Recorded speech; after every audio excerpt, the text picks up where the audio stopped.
বিসমিল্লাহির রহমানির রহিম।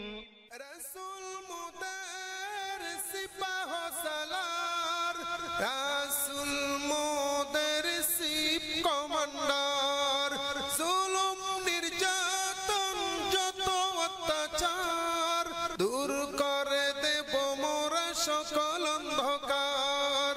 এই ওয়াদা নিয়ে মোরা ময়দানেতে দৌড়ব মরণ দিনের পথে।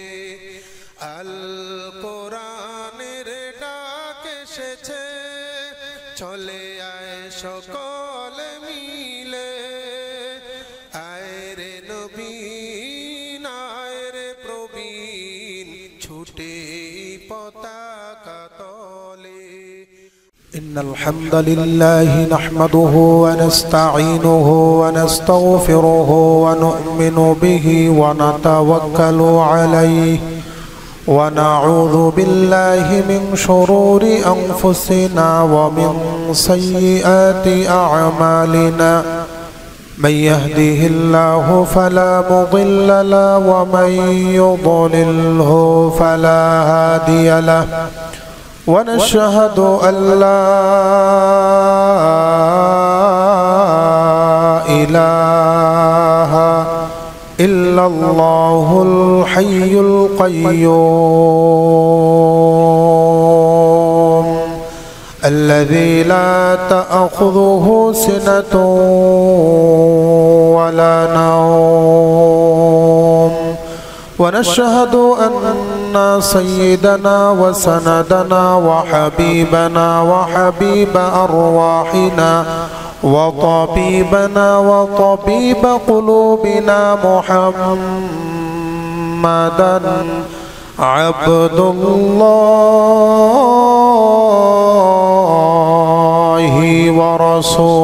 ورسوله. فقد قال الله تعالى في كلامه المجيد والفرقان الحميد: أعوذ بالله من الشيطان الرجيم. بسم الله الرحمن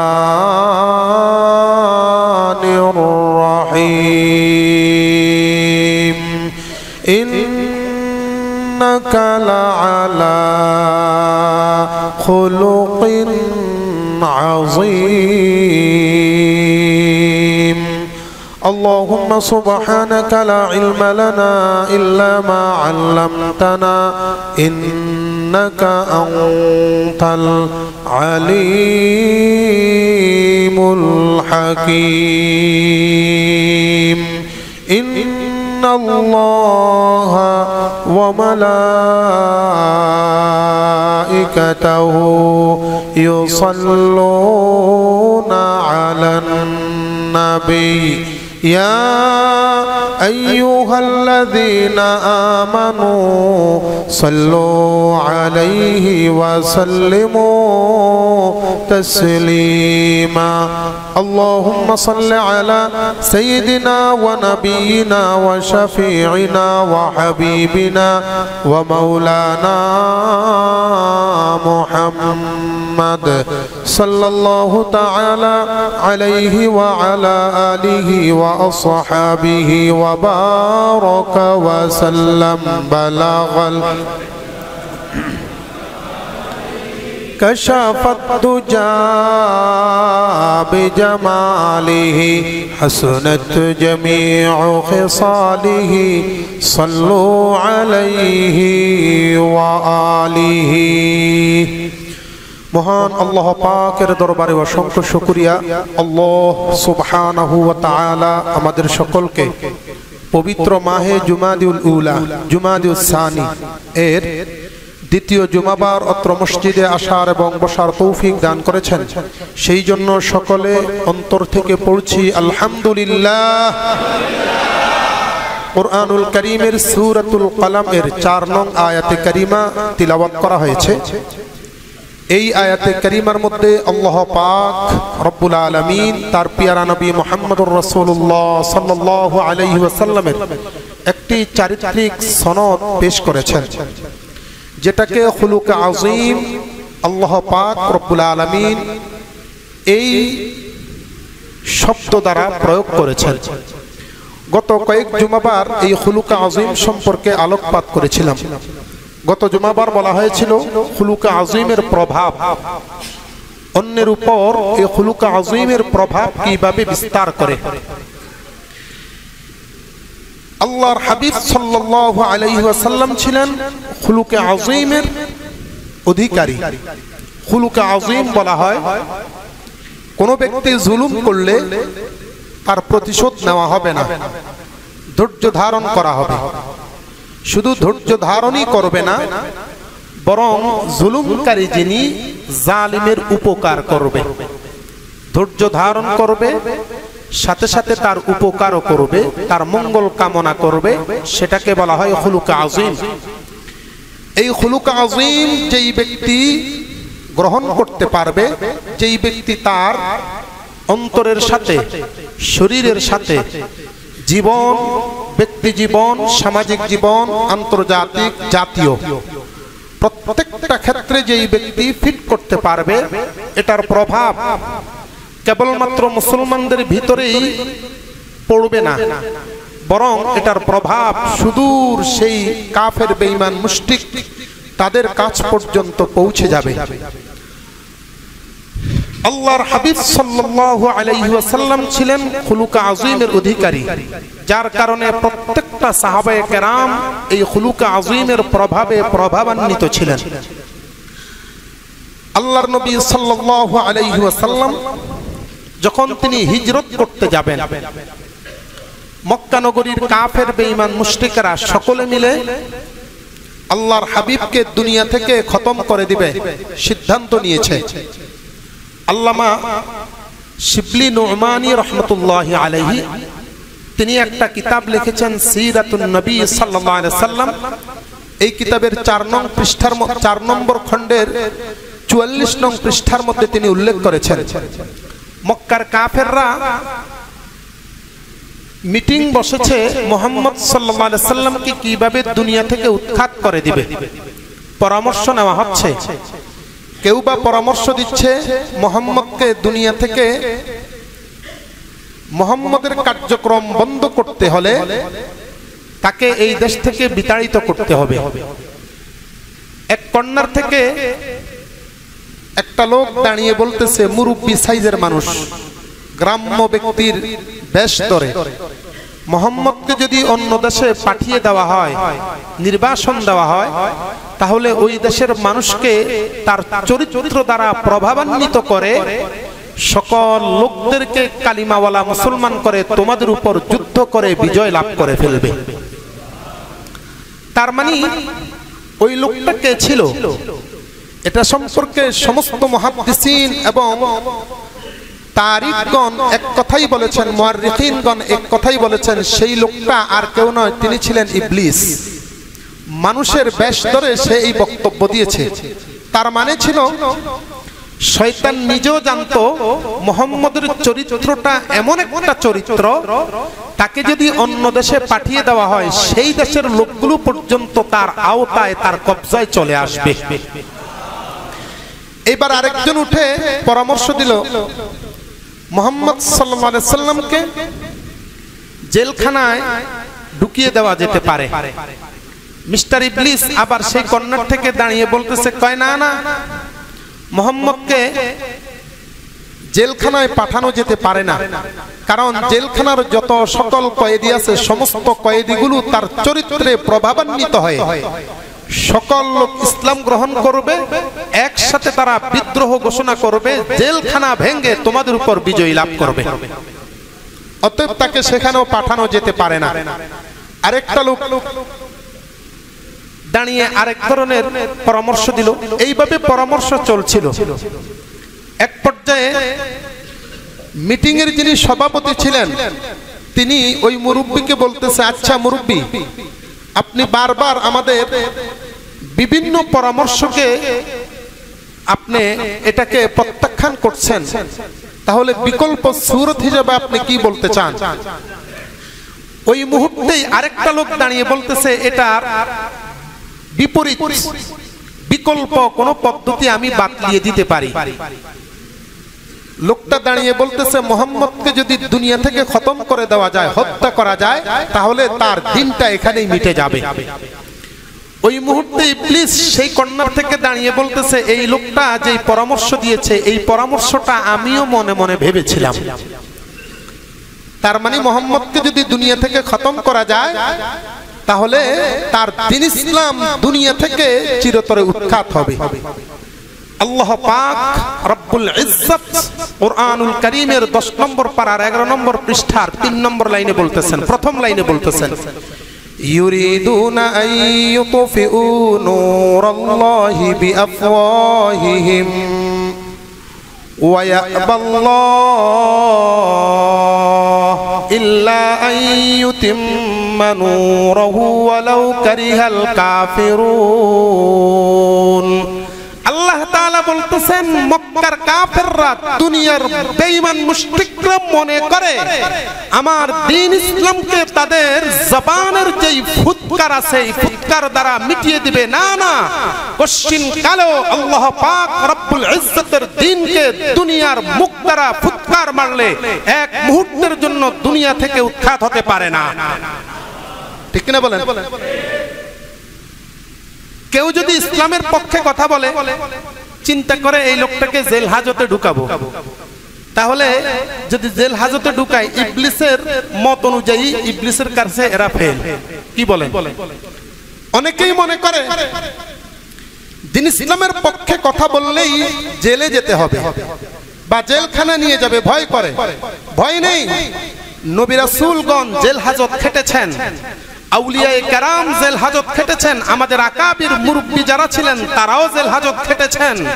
অতএব এক কথায় বলা যায় ইসলামের চিরচরিত একটা সুন্নত হচ্ছে ইসলামের পক্ষে কথা বলবে আর ইসলামের পক্ষে কথা বলে জেল হাজতে যাবে। ঠিক কিনা বলেন? এটা হচ্ছে সুন্নত, টেনশনের কিছু নাই, ভয়ের কিছু নাই। এইবার যখন এই পরামর্শ দেওয়া হলো যে মুহাম্মদ সাল্লাল্লাহু আলাইহি সাল্লামকে দুনিয়া থেকে উৎখাত করা হোক, তখন ওমর রাদিয়াল্লাহু তাআলা আনহু হাত তুলেছেন, এটার জন্য যথোপযুক্ত হচ্ছে আমি। মুহাম্মদ সাল্লাল্লাহু আলাইহি সাল্লামের গর্দানকে আলাদা করার জন্য আমি উপযুক্ত। ওমর রাদিয়াল্লাহু তাআলা আনহুকে পাঠানো হলো, কিন্তু আল্লাহর নবীর কাছে গিয়ে ওমর নিজেই গর্দানটা ছেড়ে দিয়ে এসেছে। সুবহানাল্লাহ। এটাও ছিল আল্লাহর হাবিবের খুলুক আযীমের একটা প্রভাব। এবার সিদ্ধান্ত চললো মুহাম্মদকে আমরা একত্রিতভাবে ঐক্যবদ্ধভাবে দুনিয়া থেকে উৎখাত করব। একজনকে যদি পাঠাই তাহলে তার জাদুর কাছে ফেল মারে, তাহলে আমরা সকলে ঐক্যবদ্ধভাবে তাকে শেষ করব। আল্লাহর নবী ঘরের মধ্যে ঘুমানো, হযরত আলীও সেই ঘরের মধ্যে ছিলেন, চার দিক থেকে ঘেরাও করা হলো। জিবরাইল আলাইহিস সালাম এসে বলতেছেন, ওগো নবী, আল্লাহ পাক 6 মাস আগে আপনাকে বলেছিলেন হিজরত করতে হবে। ওই 6 মাস আগের ঘোষণাটা আজকে বাস্তবায়িত হবে, আপনাকে হিজরত করতে হবে। আল্লাহর নবী বললেন, জিবরাইল আমি কিভাবে হিজরত করব? চারদিকেই তো বেষ্টন, কাফেররা ভিতরে বাইরে আমাকে বেষ্টন করে রেখেছে, আমি যাব কিভাবে? আল্লাহ পাক রব্বুল আলামিন 9 নম্বর পারার 18 নম্বর পৃষ্ঠায় 3 নম্বর লাইনের মধ্যে বলতেছেন, ওয়ামা রামাইতা ইয রামাইতা ওয়ালাকিন্নাল্লাহা রামা ওয়ামা রামাইতা ইয রামাইতা ওয়ালাকিন্নাল্লাহা রামা। ও নবী, আপনি টেনশন করেন কেন? জিবরাইল আল্লাহর নবীকে পরামর্শ দিতেছেন, নবী টেনশন করেন কেন? আপনাকে হিজরত করতে যেতে হবে, আল্লাহ তাআলা আপনাকে একাকী ছেড়ে দিতে পারেন না। আল্লাহ তাআলা তার জিম্মাদারিতে আপনাকে হিজরত করার ব্যবস্থা করবেন। আল্লাহর নবী জিজ্ঞেস করলেন কিভাবে সম্ভব, এটা কিভাবে?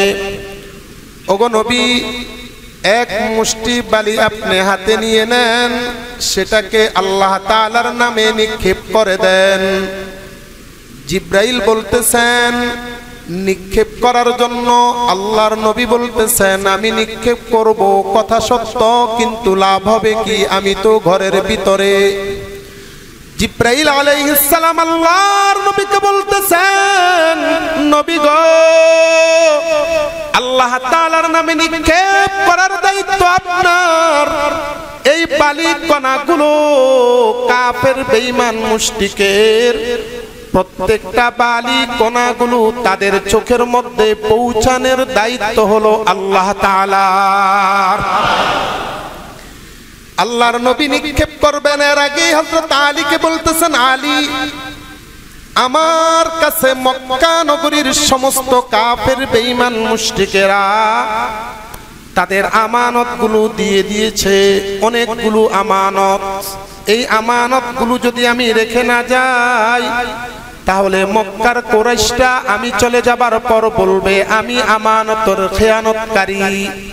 চিন্তা করেন, আল্লাহর নবী যেই মুহূর্তে রক্ত দিতে হবে, গর্দান দিয়ে দিতে হবে, সেই মুহূর্ত পর্যন্ত আমানতকে ভুলেন নাই। হযরত আলীকে যখন বলা হলো আমানত দেওয়ার জন্য তুমি থেকে যাও, আলী রাদিয়াল্লাহু তাআলা আনহু বলতেছেন একটা শর্তে আমি রাজি। কয় কি শর্ত? আপনি যেই জায়গার মধ্যে ঘুমান সেই জায়গার মধ্যে আমাকে ঘুমানোর অনুমতি দিতে হবে। আল্লাহর নবী সাল্লাল্লাহু আলাইহি ওয়াসাল্লাম শর্তে রাজি হয়ে গেলেন, আমার জায়গার মধ্যে তুমি ঘুমাবা। পরবর্তীতে হযরত আলীকে জিজ্ঞেস করা হলো আপনি কেন শর্ত দিলেন আল্লাহর নবীর বিছানার মধ্যে ঘুমানোর? সেখানে তো ভয়, কারণ কাফের বেঈমান মুশরিকরা ঢুকবে, ঢুকার পরে আল্লাহর নবীর বিছানার মধ্যে আপনাকে পাবে, এটা তো ভয়ের কারণ ছিল। আপনি কেন সেটার জন্য রাজি ছিলেন, শর্ত করেছিলেন? তিনি বলতেছেন আমি হচ্ছে একজন আলী, মুহাম্মদ হচ্ছেন একজন নবী। নবী যতদিন দুনিয়াতে থাকবে ততদিন পর্যন্ত কোরআনের কাজ চলবে, ততদিন পর্যন্ত দ্বীনের কাজ চলবে, ততদিন পর্যন্ত আল্লাহ তাআলার কাজ চলবে। আমি লক্ষ লক্ষ আমার মতো আলী যদি মারা যায়, লক্ষ লক্ষ আলী যদি দুনিয়া থেকে উৎখাত হয়ে যায়, এর বদৌলতে যদি একজন নবী দুনিয়াতে টিকে থাকে, আমার বিশ্বাস ছিল দুনিয়ার মধ্যে কোরআনের কাজ চলতে থাকবে। এই জন্য আল্লাহর নবীকে আমি এটা শর্ত করেছিলাম। আল্লাহর নবীর জায়গার মধ্যে তিনি ঘুমানো অবস্থায় সকাল বেলা হলো, কাফেরেরা ভিতরে ঢুকলো, সকলে চিন্তা করলো ঘুম অবস্থায় মেরে ফেলবে। আবু জাহেল বলতেছে না না, যদি ঘুমন্ত অবস্থায় মুহাম্মদকে মারা হয়, ওদের ধারণা ছিল মুহাম্মদ শুয়ে আছে, আল্লাহর নবী তো চলে গেলেন, যদি ঘুমন্ত অবস্থায় মুহাম্মদকে মারা হয় তাহলে লোকেরা বলবে কাপুরুষের মতো একজন ঘুমন্ত ব্যক্তিকে তোমরা মেরেছ। এই জন্য ভালো কাজ আগে জাগাও। হযরত আলী রাদিয়াল্লাহু তাআলা আনহু শুয়েছিলেন, উপর থেকে কাঁথাটা সরানো হলো, দেখলো আলীকে জিজ্ঞেস করলো কি ব্যাপার? আমরা তো মনে করেছি মুহাম্মদ ঘুমন্ত, ব্যাপারটা কি? মুহাম্মদ গেল কোথায়? হযরত আলী রাদিয়াল্লাহু তাআলা আনহু কৌশলের সাথে জবাব দিলেন, আচ্ছা তুমি বলো তো, ঘুমন্ত ব্যক্তি, কোন ব্যক্তি যদি চলে যায়, ঘুমন্ত ব্যক্তি দেখে নাকি জাগ্রত ব্যক্তি দেখে? আবু জাহেল বলতেছে জাগ্রত ব্যক্তি দেখে। তাহলে আমি তো ঘুমন্ত ছিলাম, তা আমাকে জিজ্ঞেস করে কেন? তোমরা তো সারা রাত জাগ্রত ছিল, তোমাদেরকে আমি জিজ্ঞেস করি মুহাম্মদ গেল কোথায়? সুবহানাল্লাহ। এটা ছিল কৌশল। আল্লাহর নবী সাল্লাল্লাহু আলাইহি সাল্লাম হাদিসে পাকের মধ্যে বলছেন ইত্তাকু ফিরাসাকাল মুমিন ফাইন্নাহু ইয়ানজুরু বিনুরিল্লাহি আযজা ওয়া জাল্লা। ও দুনিয়ার মানুষেরা, মুমিন ব্যক্তির দূরদর্শিতাকে তোমরা ভয় করো, কারণ তারা নজর করলে তাদের নিজস্ব চোখে নজর করে না, বরং স্বয়ং আল্লাহ পাকের দৃষ্টি দিয়ে তারা নজর করে। সুবহানাল্লাহ। একজন মুমিন ব্যক্তি বলতেছে আমি না তোমাদেরকে জিজ্ঞেস করব আমার মোহাম্মদ গেল কোথায়। আমাদের একজন আকাবির শেখ আব্দুল আজিজ রহমতুল্লাহি আলাইহি, দেহলভী রহমতুল্লাহি আলাইহি, উনি বড় মানুষ ছিলেন। এশিয়া উপমহাদেশের সর্বপ্রথম তিনি মুহাদ্দিস ছিলেন। তো তিনি ওনার কাছে একটা খ্রিস্টান পাদ্রী আসলো, আইসা বলতেছে হযরত আপনাকে একটা প্রশ্ন করতে চাইছিলাম। কই বলেন। একটা রাত গভীর রজনীতে এক মুসাফির গভীর রজনীতে গভীর রাত্রে পথ হারিয়ে ফেলেছে, কিভাবে যাবে এই রাস্তা খুঁজে পাচ্ছে না। এমন সময় সামনে যাবার পর একটা লোককে ঘুমন্ত পাইল আর একটা লোককে জাগ্রত পাইল। এখন আপনি প্রশ্নের জবাব দেন, এই লোকটা এই মুসাফির ব্যক্তি পথ তালাশ করার জন্য জাগ্রত ব্যক্তিকে জিজ্ঞেস করবে না ঘুমন্ত ব্যক্তিকে জিজ্ঞেস করবে? আমাদের কাছে যদি কেউ জিজ্ঞেস করে তাহলে আমরা বলবো জাগ্রত ব্যক্তিকে জিজ্ঞেস করে, সেই লোকটা চলে যাবে। শেখ আব্দুল আজিজ রহমতুল্লাহি আলাইহি তিনি বলতেছেন এই লোকটা অপেক্ষা করবে, ঘুমন্ত ব্যক্তি জাগ্রত হবে, তারপরে তাকে জিজ্ঞেস করে চলে যাবে। কই কেন? এটার কারণ হচ্ছে যদি জাগ্রত ব্যক্তি রাস্তাটা চিনতো তাহলে তো এখানে ঘুমাই থাকতো না, দুইজনে চলাচল করে সকাল পর্যন্ত জায়গা মতো পৌঁছতো। যেহেতু ঘুমিয়ে গেছে, ওই লোকটা জাগ্রত, ঘুমন্ত ব্যক্তি ঘুমিয়ে গেছে, তার মানে সে চিনে আর এই লোকটা চিনে না, এই জন্য তাকে জিজ্ঞেস করতে হবে। এই খ্রিস্টান পাদ্রীর সঙ্গে সঙ্গে শেখ আব্দুল আজিজ দেহলভী রহমতুল্লাহি আলাইহিকে বলতেছেন আমাকে কালিমা পড়িয়ে মুসলমান বানিয়ে দেন।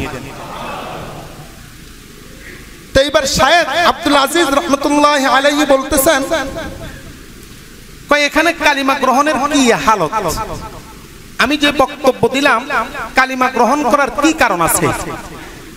তখন লোকটা জবাব দিল, আল্লাহ রাব্বুল আলামিন 6 নম্বর পারার 2 নম্বর পৃষ্ঠার মধ্যে বলছেন বাররাফাহুল্লাহু ইলাইহি, ঈসা আলাইহিস সালামকে আল্লাহ তাআলা উঠিয়ে নিয়েছেন, এখনো পর্যন্ত ইন্তেকাল দেন নাই, ঈসা এখনো জাগ্রত চতুর্থ আসমানে। কুরআনুল কারীমের 23 নম্বর পারার শেষ নম্বর পৃষ্ঠা 20 নম্বর পৃষ্ঠার শেষ আয়াতের মধ্যে বলতেছেন ইন্নাকা মাইয়িতুন ওয়া ইন্নাহুম মাইয়িতুন, ও নবী আপনি মৃত্যুশীল মরণশীল, আপনার উম্মতেরাও মরণশীল। তোমাদের নবী মুহাম্মদ সাল্লাল্লাহু আলাইহি ওয়াসাল্লাম ইন্তেকাল করেছেন, মদিনা মুনাওয়ারায় শুয়ে আছেন ঘুমন্ত। আমার আপনার কথা থেকে আমার ধারণা হলো জাগ্রত ব্যক্তিকে অনুসরণ করা যাবে না, ঘুমন্ত ব্যক্তিকে অনুসরণ করতে হবে। এর মানে হচ্ছে ঈসা আলাইহিস সালাম এখনো পর্যন্ত জাগ্রত, তার দ্বীন ধর্ম চললে ইসলাম গ্রহণ করা হবে না, জান্নাত পাওয়া যাবে না। বরং মুহাম্মদ ঘুমন্ত কিন্তু দ্বীন ইসলাম রেখে গেছেন, তার দ্বীন ইসলাম গ্রহণ করে জান্নাতে যেতে হবে। তার মানে মুমিন ব্যক্তি খুব সূক্ষ্মভাবে জবাব দেয়। এই জন্য আল্লাহর নবী বলেছেন ইত্তাকু ফিরাসাকাল মুমিন ফাইন্নাহু ইয়ানজুরু বিনুরিল্লাহ, তোমরা মুমিন ব্যক্তির দূরদর্শিতাকে ভয় করো, কেননা মুমিন ব্যক্তি নিজের চোখে তাকায় না, তাকায় কার চোখে? আল্লাহ পাকের চোখে তাকায়, আল্লাহ তাআলার নূর দ্বারা তাকায়। আল্লাহ পাক তাদেরকে নূরের মাধ্যমে ভবিষ্যৎ কিছু দেখিয়ে দেন, ওই ভবিষ্যৎ দেখিয়ে দেওয়ার কারণে তারা সুন্দর মতো জবাব দিতে পারে। হুবহু একই সিস্টেমে জবাব দিয়েছেন হযরত আলী রাদিয়াল্লাহু তাআলা আনহু। তিনি বলতেছেন আমি তো ঘুমন্ত ছিলাম, চালাকির সাথে জবাব। ঘুমন্ত ব্যক্তি তো দেখে নাই, সেই তো ঘুমানো। যিনি জাগ্রত ছিলেন তিনি দেখেছেন তোমরা সারা রাত জাগ্রত ছিলা, আমার মুহাম্মদ গেল কোথায় জবাব দাও। আল্লাহর নবী চলে গেলেন। আল্লাহর নবী সাল্লাল্লাহু আলাইহি ওয়াসাল্লাম চলে গেলেন অনেক দূর দূরান্ত মক্কা নগরী থেকে দক্ষিণ দিকে চলে গেলেন। সেখানে যাওয়ার পরে গারে সুর নামক একটা পাহাড়ের মধ্যে উঠলেন। ওই গারে সুর পাহাড়টা কমপক্ষে 5 কিলোমিটার উঁচা। একেবারে উঁচা জায়গায় উঠার পরে একটা গর্ত আছে, ওটাকে বলা হয় সুর। ওটার নাম হচ্ছে সুর। কার শব্দের অর্থ হচ্ছে গর্ত অথবা একটা নর্দমা, যেটাই বলেন না কেন। সেই নর্দমার মধ্যে ডুববে আল্লাহর নবী সাল্লাল্লাহু আলাইহি ওয়াসাল্লাম। সেখানে ঢুকার আগে হযরতে আবু বকর রাদিয়াল্লাহু তাআলা আনহু আল্লাহর নবীকে বললেন, নবী গো, আপনি এখানে বসেন, আমি একটু ভিতরে গিয়ে একটু নিরীক্ষণ করি, পর্যবেক্ষণ করি, এখানে থাকাটা সম্ভব নাকি। কেননা পাহাড়ের জায়গাগুলো হচ্ছে সাপ বিচ্ছুর জায়গা, সেখানে যদি আপনি ঢুকেন সাপ বিচ্ছু থাকতে পারে। আল্লাহর নবীকে রেখে হযরতে আবু বকর ভিতরে ঢুকলেন। যে দেখতেছেন গারে সুরের চারপাশে ছিদ্র, সহিহ হাদিস। আল্লাহর নবী ভিতরে ঢুকেন নাই, এর আগে আবু বকর ঢুকলেন। তিনি গর্ত দেখে চাদরটাকে টুকরা টুকরা করলেন, হাত দিয়ে ছিঁড়লেন। প্রত্যেকটা গর্তের ভিতরে তিনি চাদরের টুকরা দিয়ে দিলেন। একটা মাত্র গর্ত বাকি, চাদর আর নাই। কি করবেন? এই জন্য আল্লাহর নবী সাল্লাল্লাহু আলাইহি ওয়াসাল্লামকে হযরতে আবু বকর ভিতরে নিয়ে ঢুকলেন। হযরতে আবু বকর পায়ের গোড়ালি দ্বারা বাকি যে একটা গর্ত ছিল, ওই গর্তটা এইভাবে মুখটা বন্ধ করে রাখলেন। আল্লাহর নবী সাল্লাল্লাহু আলাইহি ওয়াসাল্লাম আবু বকরের উরুর মধ্যে শুয়ে পড়লেন। খুব আরামের ঘুম। এই মুহূর্তে যদি আমি আর আপনি হতাম তাহলে কখনো ঘুম যেতে পারতাম না, টেনশন থাকতো। বাড়ি থেকে চলে আসলাম মৃত্যুর ভয়, কাফেরেরা আমাকে তালাশ করতেছে, হত্যা করে ফেলবে। কিন্তু আল্লাহর নবীর একটা ভরসা ছিল, আমার আল্লাহ আমাকে হিজরত করার জন্য অর্ডার করেছেন। যদিও আমি চলে আসছি কিন্তু ওরা আমাকে মারার জন্য চেষ্টা করতেছে। আল্লাহ তাআলা আমাকে একাকী ছেড়ে দিবেন না, তাদের হাতে ছেড়ে দিবেন না। তার পরিপূর্ণ তাওয়াক্কুল ছিল, এই জন্য কোনো টেনশনও ছিল না। আরামের সাথে আল্লাহর নবী ঘুমাতে পেরেছেন। সুবহানাল্লাহ। আমরা হলে টেনশনে থাকতাম, কারণ তাওয়াক্কুল তো আল্লাহর উপর নাই। তাওয়াক্কুল কার উপর নাই? আল্লাহর উপর নাই। আমাদের তাওয়াক্কুল হয়ে গেছে দুনিয়ার যত সরঞ্জামাদি সেইগুলোর উপরে, কিন্তু তাওয়াক্কুল করতে হবে আল্লাহ পাকের উপরে।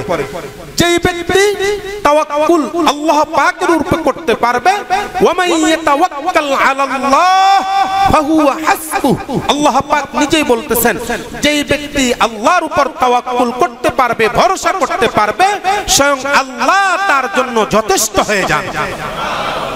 অতএব তাওয়াক্কুল করতে হবে আল্লাহ পাকের উপর। তো আবু বকর রাদিয়াল্লাহু তাআলা আনহু পায়ের গোড়ালি দ্বারা গর্তটাকে আটকিয়ে রেখেছেন। এমন সময়ে ওনাকে একটা সাপ কর্তন করেছে, দংশন করেছে।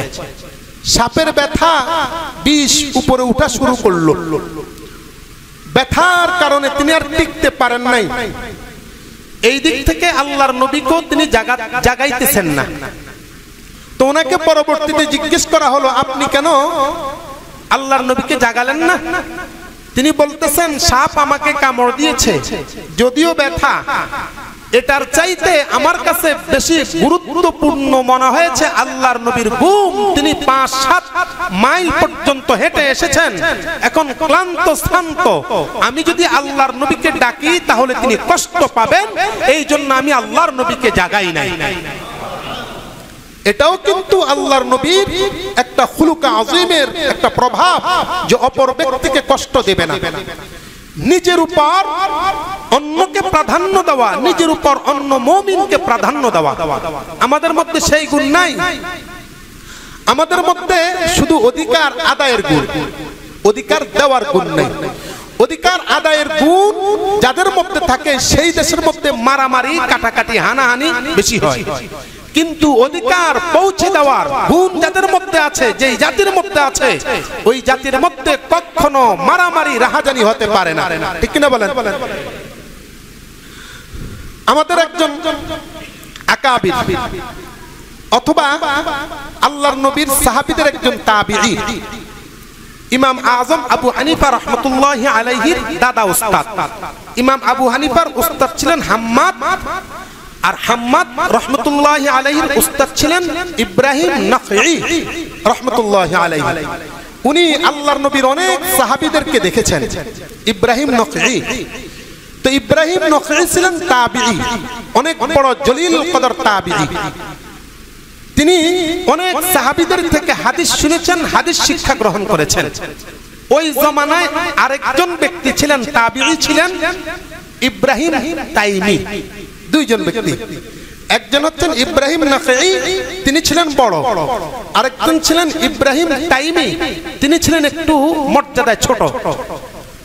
তো হাজ্জাজ বিন ইউসুফের জামানায় হাজ্জাজ বিন ইউসুফ ইব্রাহিম নাখঈ রাহমাতুল্লাহি আলাইহিকে গ্রেফতারের জন্য ফরমান জারি করলেন যে ইব্রাহিম নাখঈকে গ্রেফতার করা হোক। তো ইব্রাহিম নাখঈকে খুঁজতেছেন, খুঁজতে খুঁজতে বাইতুল্লাহর ভিতরে ঢুকেছেন। আর ঘটনাক্রমে ওই সময় ইব্রাহিম তাইমি রাহমাতুল্লাহি আলাইহি তিনি বাইতুল্লাহর ভিতরে তাওয়াফ করতেছেন। এখন পুলিশ এসে বলতেছে, ভাই আপনার নামটা কি? আপনার নাম কি ইব্রাহিম? তখন ইব্রাহিম তাইমি রাহমাতুল্লাহি আলাইহি বলতেছেন, হ্যাঁ আমার নাম হচ্ছে ইব্রাহিম। এখন উপর থেকে ওয়ার্ডার আসছে ইব্রাহিম সাহেবকে ধরার জন্য। ওদেরকে অর্ডার দেওয়া হয়েছে ইব্রাহিম নকঈকে ধরার জন্য। তো মনে করছে ইব্রাহিম তাইমি বুঝি ইব্রাহিম নকঈ। সঙ্গে সঙ্গে ইব্রাহিম তাইমিকে গ্রেফতার করা হলো। তো ইব্রাহিম তাইমি এই কথাটা জানতেন যে হাজ্জাজ বিন ইউসুফ অর্ডার করেছে ইব্রাহিম নকঈকে গ্রেফতার করার জন্য, তাকে নয়। তিনি এটা ভালো করে জানতেন। তারপর তিনি এই কথাটা বলতেছেন না যে না আমাকে তো গ্রেফতার করার জন্য অর্ডার হয় নাই, ইব্রাহিম নকঈকে গ্রেফতার করার জন্য অর্ডার হয়েছে, এই কথা বলতেছেন না। ধরে নিয়ে গেলেন, জেলখানা নিয়ে গেলেন, ইরাকের জেলখানায়। তৎকালে ইরাকের একটা জেলখানা ছিল, তৎকালে ওই জেলখানার শাস্তির সিস্টেম ছিল, জেলখানা ছিল ঠিক কিন্তু উপরে ছাদ ছিল না, ছাদ নাই। কয়েদি যারা ভিতরে ঢুকবে তারা সেখানে থাকবে, বৃষ্টি পড়বে তাদের মাথায় পড়বে, রোদ পড়বে তাদের মাথায় পড়বে, এটাই তাদের শাস্তি, অন্য কোনো শাস্তি নেই। তো ইব্রাহিম তাইমি রহমতুল্লাহি আলাইহি ওনাকে জেলখানায় দেওয়া হলো। উনি জেলখানায় ছিলেন দীর্ঘ 1-1.5 বছর পর্যন্ত। তিনি জেল হাজতে খাটতেছেন। তিনি কিন্তু জানতেছেন ইব্রাহিম নকঈ তাকে জেল হাজতে নেওয়ার কথা, ওনাকে নয়। তারপরও তিনি কিছু বলতেছেন না। অনেকদিন পর্যন্ত অপেক্ষা করার পর ইব্রাহিম তাইমি তার মা উনি অনেক দরখাস্ত করে ছেলের সাথে সাক্ষাৎ করার জন্য অনুমতি পাইল। এবার ছেলের সাথে দেখা করার জন্য ভিতরে গেল। যা দেখতেছে ছেলের এমন অবস্থা হয়ে গেছে, রৌদ্রের কারণে কালো হতে হতে চেহারাই চেনা যায় না যে এটা আমার ছেলে। আর খাবার দাবার অল্প দেওয়ার কারণে চিন্তায় টেনশনে ওনার শরীরটা একেবারে কাঠ হয়ে গেছে, হাড্ডির সাথে চামড়া লেগে গেছে। এখন মা ছেলেকে দেখে কাঁদে, ছেলেও মাকে দেখে কাঁদতেছে। তো ইব্রাহিম তাইমিকে মা জিজ্ঞেস করতেছে, বাবা তোমাকে তো গ্রেফতারের ফরমান দেওয়া হয় নাই, গ্রেফতারের ফরমান দেওয়া হয়েছে ইব্রাহিম নকঈকে, তারপরেও তুমি কিছু বলতেছো না, আবার শাস্তি ভোগ করে যাচ্ছ, কারণটা কি? সুন্দর একটা জবাব দিয়ে দিলেন। তিনি বলতেছেন আল্লাহর নবী সাল্লাল্লাহু আলাইহি সাল্লামের সাহাবীকে সরাসরি দেখেছেন ইব্রাহিম নকঈ, আল্লাহর নবীর সাহাবীদের থেকে সরাসরি হাদিস শুনেছেন ইব্রাহিম নখঈ। আল্লাহর নবীর যত চরিত্রের গুণাবলী আছে সমস্ত কিছু সরাসরি সাহাবীদের থেকে পেয়েছেন ইব্রাহিম নখঈ। আমি ইব্রাহিম তাইমি পাই নাই। আমি চিন্তা করলাম আমার মতো হাজার ইব্রাহিম তাইমি যদি জেলখানায় থাকে, অন্ততপক্ষে আল্লাহর নবীর যেই চরিত্রটা আছে, আল্লাহর নবীর হাদিসটা আছে, জাতির কাছে পৌঁছানোর জন্য ইব্রাহিম নখঈর মতো মানুষের জেলখানার বাইরে থাকার দরকার। এই জন্য আমি তার জেলখানার শাস্তিটা আমি নিজেই গ্রহণ করলাম আর তাকে জেলখানার বাইরে রেখে দিলাম। এটা হচ্ছে আল্লাহর নবীর চরিত্রের একটা আকর্ষণ। তাদের ভিতরে চরিত্রের আকর্ষণটা চলে এসছে, এই জন্য তারা নিজেকে কষ্টের মধ্যে ফেলতেন, অন্যকে কষ্টের মধ্যে ফেলানোর কোনো চিন্তা করতেন না। হুবহু একই গুণ আল্লাহর নবীর সাহাবীদের মধ্যেও ছিল। হযরতে আবু বকর রাদিয়াল্লাহু তাআলা আনহু চিন্তা করলেন, আমি সাপের কামড় খাইলাম, সাপের কামড় খেয়েছি, তাতে কি হয়েছে? আল্লাহর নবী সাল্লাল্লাহু আলাইহি ওয়াসাল্লাম তিনি তো কষ্ট পাবেন। আমি যদি আল্লাহর নবীকে বলি, ও নবী আমি সাপে দংশিত হয়েছি, আল্লাহর নবীর ঘুম নষ্ট হবে। এই জন্য আমি আল্লাহর নবীকে ঘুম থেকে জাগাই নাই, বরং আল্লাহর নবীকে আরামে ঘুমানোর ব্যবস্থা করে দিয়েছি। এই বিষটা শরীরের মধ্যে ছড়াতে ছড়াতে, সাপের বিষটা শরীরের মধ্যে ছড়াতে ছড়াতে পুরো শরীর হয়ে গেল। টিকতে না পেরে চোখ থেকে এক ফোঁটা পানি রাসূল করিম সাল্লাল্লাহু আলাইহি ওয়াসাল্লামের চেহারা মুবারকের মধ্যে পড়ে গেল। আল্লাহর নবী সঙ্গে সঙ্গে ঘুম থেকে জেগে গেলেন। কেননা হাদিসে পাকের মধ্যে বলেছেন, আল্লাহর নবী বলতেন, ইয়ানাম তানামু আইনাইয়া ওয়ালা তানামু কলবি, আও কামা ক্বালান নবী সাল্লাল্লাহু আলাইহি ওয়াসাল্লাম। আল্লাহর নবী বলতেন, আমার দুই চোখ ঘুমায় কিন্তু অন্তর কখনো ঘুমায় না। আল্লাহর নবী প্রায় এই কথা বলতেন, আমার দুইটা চোখ ঘুমায় কিন্তু অন্তর ঘুমায় না। আমরা যদি ঘুমাই, আমাদের চোখও ঘুমায়, অন্তরটাও ঘুমায়। দুনিয়ার মধ্যে কি হয় আমরা জানতে পারি না, এই কারণে আমাদের ওযু নষ্ট হয়ে যায়। আমরা যদি ঘুমাই, আমাদের অন্তরটাও ঘুমায়, এই জন্য আমাদের ওযু নষ্ট হয়ে যায়। কিন্তু রাসূল করিম সাল্লাল্লাহু আলাইহি ওয়াসাল্লামের চোখ ঘুমায়, অন্তর ঘুমাইতো না। এই জন্য আল্লাহর নবী কখনো ঘুমাইলে তার ওযু নষ্ট হইতো না। সুবহানাল্লাহ। ওযু নষ্ট হওয়ার কারণ হচ্ছে ঘুমানো। চোখও ঘুমাইতে হবে, অন্তরটাও ঘুমাইতে হবে। যদি চোখ ঘুমায়, অন্তর ঘুমায় না, তাহলে ওযু নষ্ট হবে না। কিন্তু যদি চোখও ঘুমায়, অন্তর ঘুমায়, তাহলে ওযু নষ্ট হয়ে যাবে। আল্লাহর নবীর অন্তর ঘুমাইতো না। আল্লাহর নবীর সঙ্গে সঙ্গে কি হচ্ছিল তিনি টের পেয়ে গেলেন, জাগ্রত হয়ে গেলেন। আবু বকর কি হলো, চোখের পানি কেন পড়লো? আবু বকর রাদিয়াল্লাহু তাআলা আনহু এখনো কিছু বলতে চাইছেন না। আল্লাহর নবী গর্তের চারদিকে তাকিয়ে দেখতেছে, চারদিকে ফোঁটা ফোঁটা ছিদ্র, সব দিকেই কাপড়, কিন্তু একটা গর্ত খালি। হযরত রাসূল করিম সাল্লাল্লাহু আলাইহি ওয়াসাল্লাম বুঝতে পেরেছেন সম্ভবত তাকে সাপ অথবা অন্য কিছু আক্রমণ করেছে। আল্লাহর নবী জিজ্ঞেস করলেন, আবু বকর তোমাকে কি সাপ আক্রমণ করেছে নাকি? বললেন, ইয়া রাসূলুল্লাহ আমাকে সাপ আক্রমণ করেছে। আল্লাহর নবী যেখানের মধ্যে কামড় দিয়েছে সাপ, সেইখানের মধ্যে তার জবান থেকে একটু থুতু মোবারক লাগিয়ে দিলেন। আল্লামা শিবলি নু'মানী রাহমাতুল্লাহি আলাইহি তার কিতাবের 4 নম্বর খণ্ডের 54 নং পৃষ্ঠার মধ্যে উল্লেখ করেছেন, আল্লাহর নবীর একটা মুজিজা ওই মুহূর্তে প্রকাশ পেল। যখন থুতুটা লাগাই দিলেন, সঙ্গে সঙ্গে সাপের সমস্ত বিষগুলো পানি হয়ে গেল। এতটুকু পর্যন্ত সহিহ কথা, সহিহ হাদিস। এরপরে একটা কথা আছে, সেটা কি? সেটা হচ্ছে সাপ নাকি গর্ত থেকে বের হয়েছে। এই কথাটা সহি না, যঈফ, হাদিসের মধ্যে পাওয়া যায় না, তেমন একটা কিতাবেও পাওয়া যায় না যে সাপ ওই গর্ত থেকে বের হয়েছে। আমাদের দেশের অনেক আলেম ওলামা এই কথাটা বলে। তখন সাপটা বের হওয়ার পর আল্লাহর নবীর সামনে আসলো। আল্লাহ পাক রব্বুল ইজ্জত ওই সাপের জবানটা খুলে দিয়েছে। এইবার সাপ আল্লাহর নবীকে সালাম দিয়েছে, আসসালামু আলাইকা ইয়া রাসূলুল্লাহ, আসসালামু আলাইকুম ইয়া রাসূলুল্লাহ। আল্লাহর নবী সালামের জবাব নিলেন, জিজ্ঞেস করলেন, ও সাপ, তুমি কেন আবু বকরকে দংশন করেছো? ওই সাপ বলতেছে, ইয়া রাসূলুল্লাহ, আমি সাপ নই, আমি হলাম হযরতে ঈসা আলাইহিস সালামের জামানার একজন জিন।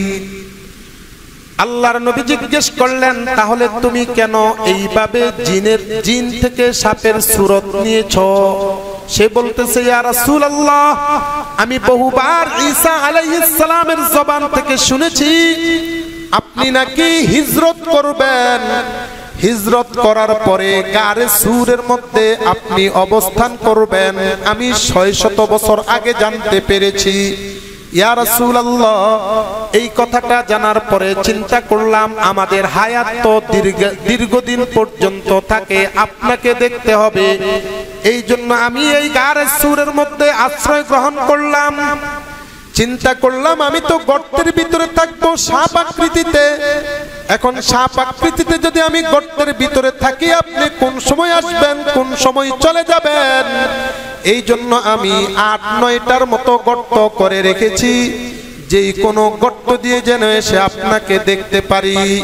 ইয়া রাসূলুল্লাহ, সকালবেলায় হঠাৎ করে আমি গর্তের কাছে আসলাম, এসে দেখলাম প্রত্যেকটা গর্ত বন্ধ। চিন্তা করলাম তাহলে নিঃসন্দেহে আমার নবী এই গর্তের মধ্যে চলে এসেছে। এই জন্য আমি গর্তের একটা মুখ, দ্বিতীয় মুখ, তৃতীয় মুখ ট্রাই করতে লাগলাম। ট্রাই করতে করতে প্রত্যেকটা মুখ আমি আমার কামড় দ্বারা চেষ্টা করলাম খোলার জন্য, খুলতে পারি নাই। কিন্তু আবু বকরের পা যেখানের মধ্যে ছিল সেখানে কামড় দিলাম, আবু বকর পা সরিয়ে দিয়েছে। ইয়া রাসূলুল্লাহ, এটা আমার ইচ্ছায় হয় নাই, অনিচ্ছায় হয়েছে। ইয়া রাসূলুল্লাহ, আমার 600 বছর পর্যন্ত আপনাকে দেখার জন্য সাধ ছিল। ইয়া রাসূলুল্লাহ, আপনাকে দেখে আমার 600 বছরের সাধ গ্রহণ হয়ে গেছে। যদিও কথাটা যঈফ, সহিহ না, কিন্তু আমাদের জন্য একটা শিক্ষণীয় বিষয়। আল্লাহর নবী সাল্লাল্লাহু আলাইহি ওয়াসাল্লাম ছিলেন রাহমাতুল লিল আলামিন। তিনি ছিলেন জাতির ধারক বাহক, তিনি ছিলেন জাতির পথ প্রদর্শক। সারা জীবন উম্মতের জন্য তিনি পাগল ছিলেন। উম্মতকে কিভাবে জান্নাতে নেওয়া যায়, কিভাবে জিন জাতিকে জান্নাতে নেওয়া যায়, এই টেনশনে ছিল। আল্লাহর নবী সাল্লাল্লাহু আলাইহি ওয়াসাল্লামকে দেখার জন্য যদি একটা প্রাণীকুল, সাধারণ প্রাণী যদি আল্লাহর নবীকে দেখার জন্য 600 বছর পর্যন্ত অপেক্ষা করতে পারে, তাহলে কি আমরা পারি না আল্লাহর নবীর সুন্নতগুলোকে আঁকড়ে ধরতে?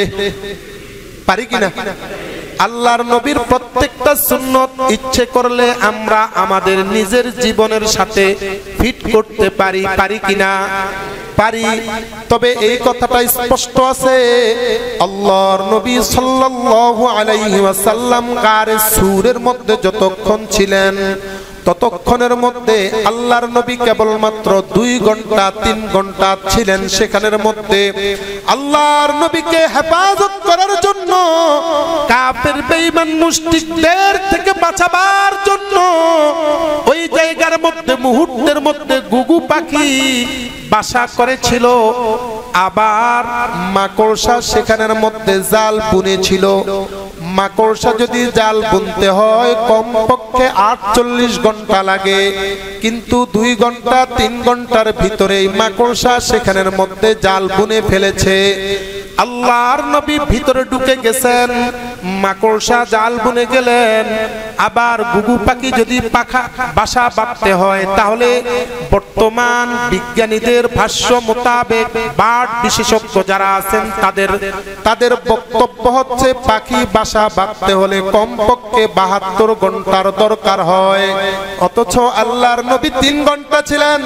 3 ঘন্টার ভিতরে এই ঘুঘু পাখি আল্লাহর নবীকে হেফাজত করার জন্য সেখানের মধ্যে বাসা বেঁধেছেন। এর দ্বারা বুঝা যায় আল্লাহর নবী যে তাওয়াক্কুল করেছেন, ভরসা করেছেন। আমার আল্লাহ আমাকে কখনো কাফেরদের হাতে দিতে পারেন না।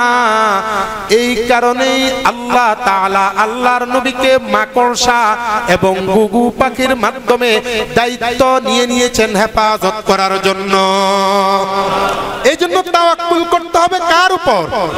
রাজি আছেন না? রাজি আছেন না? সার্বক্ষণিক তাওয়াক্কুল করব আল্লাহ পাকের উপর, এবং আল্লাহ পাক রব্বুল ইজ্জত যার মাধ্যমে আমাদেরকে তাওয়াক্কুল শিখিয়েছেন, তাওয়াক্কুল এর পথ প্রদর্শন করিয়েছেন, তার সুন্নতকে আঁকড়ে ধরব। রাজি আছেন না? আল্লাহ পাক আমাদের সকলকে আল্লাহর নবীর সুন্নতগুলোকে অক্ষরে অক্ষরে পালন করার তৌফিক দান করুন।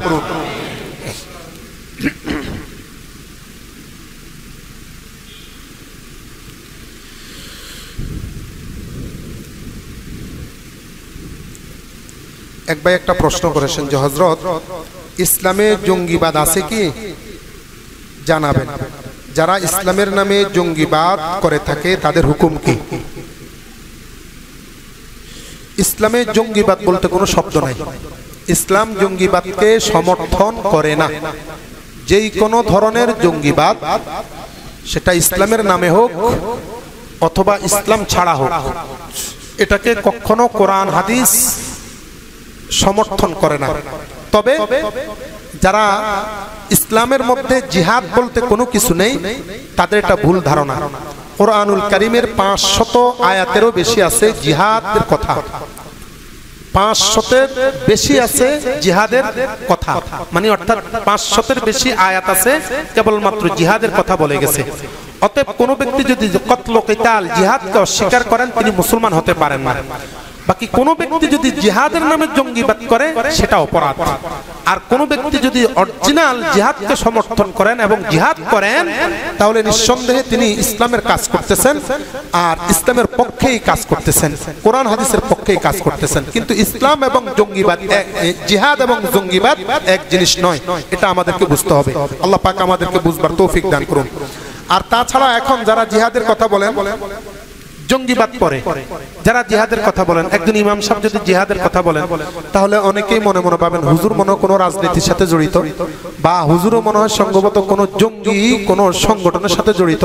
না না, কোরআনের সাথে আমি মিলিয়ে বা যারা বলেন তারা মিলিয়ে যদি বলতে পারেন যে কোরআনের মধ্যে জিহাদের কথা অমুক আয়াতে বলা হয়েছে, অমুক আয়াতে বলা হয়েছে, তাহলে এটা জঙ্গিবাদের সাথে সম্পর্ক হবে কেন?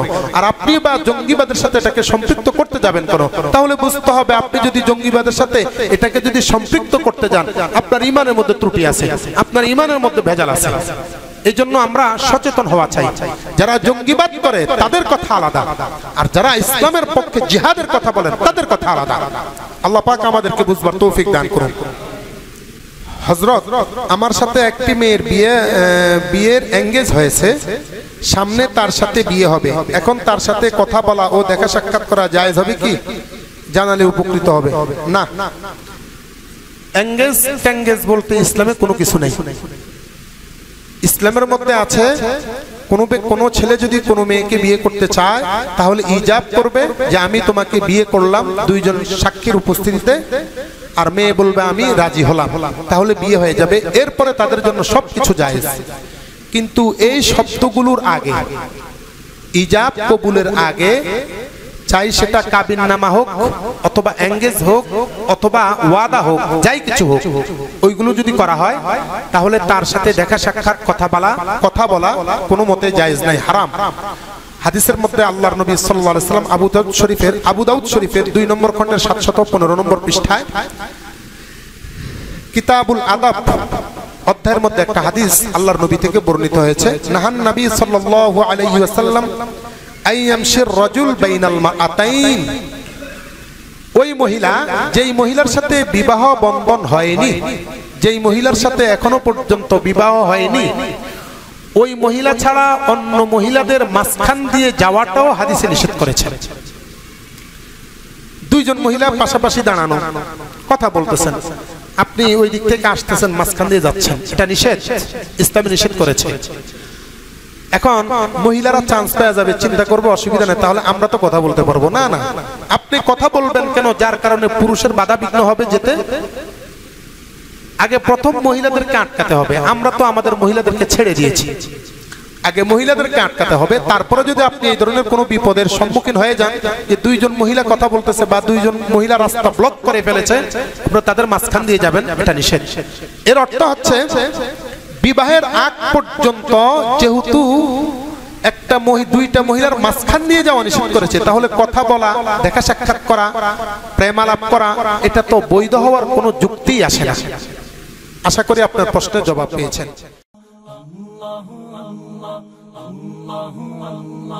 Allah